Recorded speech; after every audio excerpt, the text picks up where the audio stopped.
Vou falar rapidinho de uma coisa aqui, porque teve um tempo do estudo bíblico em que teve uma abordagem muito cientificista, muito intelectualoide do texto. Então eles ficavam dividindo, tentando encontrar assim, quais foram os autores, os escritores que contribuíram para a obra. Porque é claro que essa obra aqui, esse livro Gênesis, ele não nasceu de uma vez só. Ele veio um núcleo, depois veio um outro grupo e trabalhou um pouco mais, e um outro grupo trabalhou um pouco mais, como no caso dos evangelhos, essa dúvida é muito comum. O evangelho de Mateus que nós temos hoje não foi o primeiro que Mateus escreveu, né? Ele escreveu no início os ditos do Senhor, que era uma coisa mais resumida. Então, ao longo dos anos, ele mesmo deve ter ampliado, acrescentado, corrigido. Muito comum isso. E até mesmo depois da sua desencarnação, grupos podem ter acrescentado alguma coisa, criado uma estrutura, mas sempre respeitando aquele núcleo, né? Contribuíam, mas sem alterar a essência. Aqui também aconteceu a mesma coisa, né? Então a gente consegue perceber isso pela linguagem, pela abordagem. Só que esse estudo que se fazia antigamente ficava dividindo o texto. Ah, não, isso aqui foi um grupo sacerdotal que escreveu, esse aqui foi um grupo mais antigo. Essa ideia está superada. Está superada. Por quê? Porque o texto ele tem uma unidade literária tão grande que ele lembra uma toalha bordada, ou um pano de prato, ou uma blusa feita de tricô. Porque as partes estão tão bem integradas, né? Elas estão tão bem harmonizadas umas com as outras, que revelam um artesanato. Um artesanato. Eu vou citar aqui, só para a gente ter uma ideia, a gente ver o que é esse grau de artesanato, de cuidado. Parece uma peça de porcelana mesmo, que foi moldada, depois pintada, trabalhada. É um texto muito cuidadoso. E a gente perceber essa estrutura do texto ajuda na hora de interpretar. Ajuda. Como numa toalha. Você vê, aqui tem esse bordado, aqui tem esse outro. Olha, está formando uma figura. É importante ter essa visão global, né? Então eu vou dar, dessa parte agora que nós vamos começar a estudar, uma estrutura bastante interessante. Olha só. Que nós já tínhamos trabalhado, né?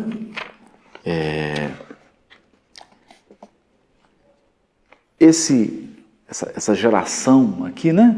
O tema da geração de Adão, ela tem 3 atos. Como se fosse uma peça de teatro com 3 grandes blocos. Uma trilogia. Essa partezinha que nós estamos estudando. A primeira vai do capítulo 2, versículo 4, até o versículo 25. É um bloco. O segundo bloco vai do capítulo 3, versículo 1, até o 24. E o terceiro bloco vai do capítulo 4, versículo 1, até o versículo 26.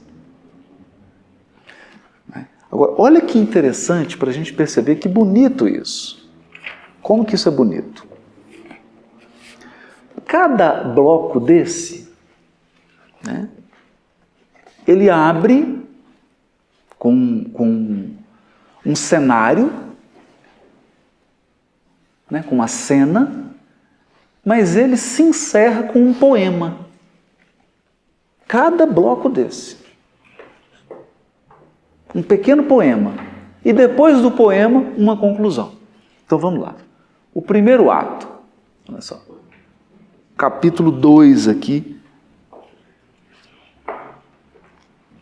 versículo 4. Olha como é que começa com a cena. No tempo em que o Senhor Deus fez a terra e os céus, não havia ainda nenhum arbusto dos campos sobre a terra, e nenhuma erva dos campos tinha ainda crescido, porque o Senhor Deus não tinha feito chover sobre a terra, e não havia homem para cultivar o solo. Entretanto, um manancial subiu da terra e regava toda a superfície do solo. Então o Senhor Deus modelou o homem com a argila do solo, soprou em suas narinas um hálito de vida, e o homem se tornou um ser vivente, uma alma vivente.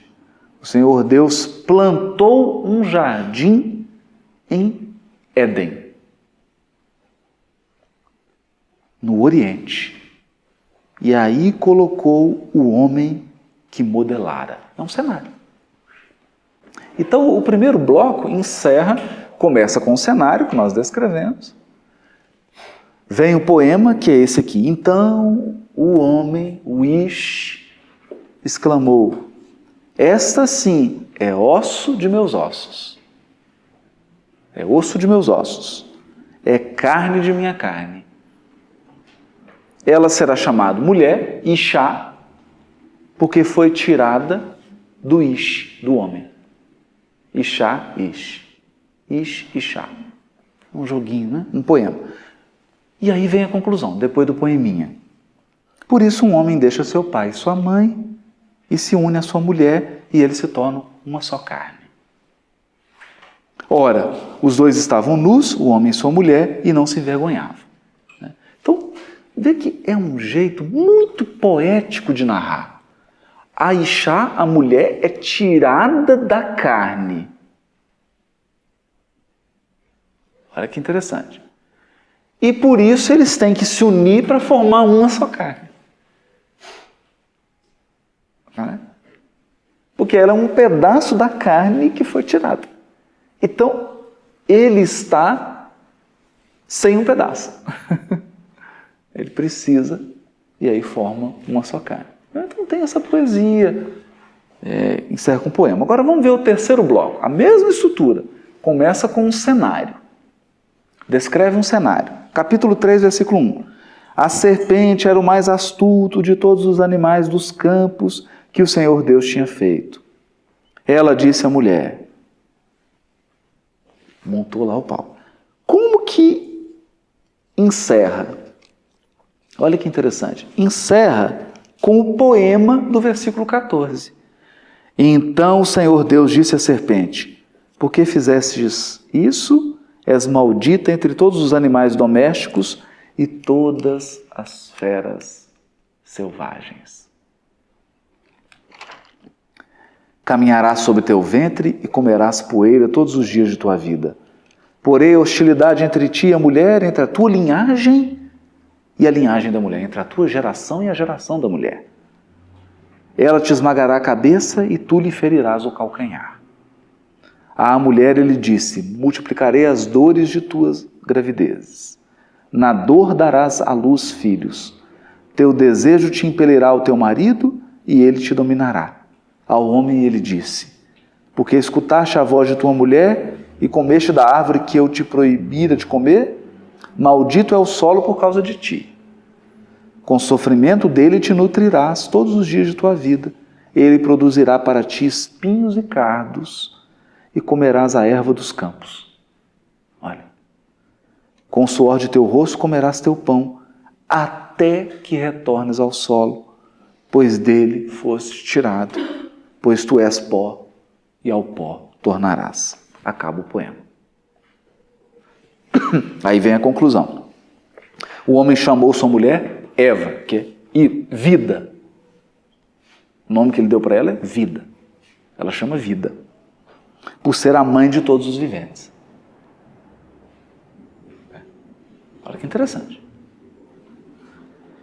O Senhor Deus fez para o homem e sua mulher túnicas de pele e os vestiu. Depois disse o Senhor Deus, se o homem já é como um de nós, versado no bem e no mal, que agora ele não estenda a mão e colha também da árvore da vida e coma e viva para sempre.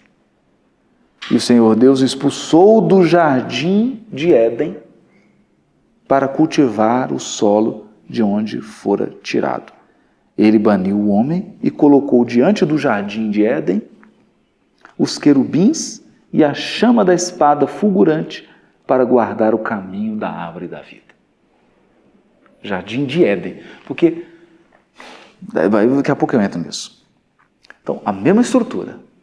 Agora, terceiro bloco, que a gente vai ver que tem a mesma estrutura. Capítulo 4, começa. O homem conheceu Eva, sua mulher, e ela concebeu e deu à luz a Caim. Aí começa a descrever uma cena. E aí, adivinha? Tem que ter um poeminha, né? Qual que é o poeminha? Poeminha de Lameque. Lameque disse às suas mulheres: Ada e Selá, ouvi minha voz. Mulheres de Lameque, escutai minha palavra. Eu matei um homem por uma ferida, uma criança por uma contusão. É que Caim é vingado 7 vezes, mas Lameque 70 vezes 7. E aí termina com a conclusão. Adão conheceu sua mulher, ela deu à luz um filho e lhe pôs o nome de Sete, porque disse ela: Deus me concedeu outra descendência no lugar de Abel, que Caim matou. Também a Sete nasceu um filho e ele lhe deu o nome de Enosh, que foi o primeiro a invocar o nome do Senhor. E aí encerra o bloco. O drama. Porque aí o capítulo 5 já é outro bloco, já é outra geração. Todos os grandes espaços começam com uma geração. Olha como que começa o 5. Eis o livro das gerações de Adão. Tá vendo? É um artesanato. É um artesanato. Isso aqui é uma obra de arte.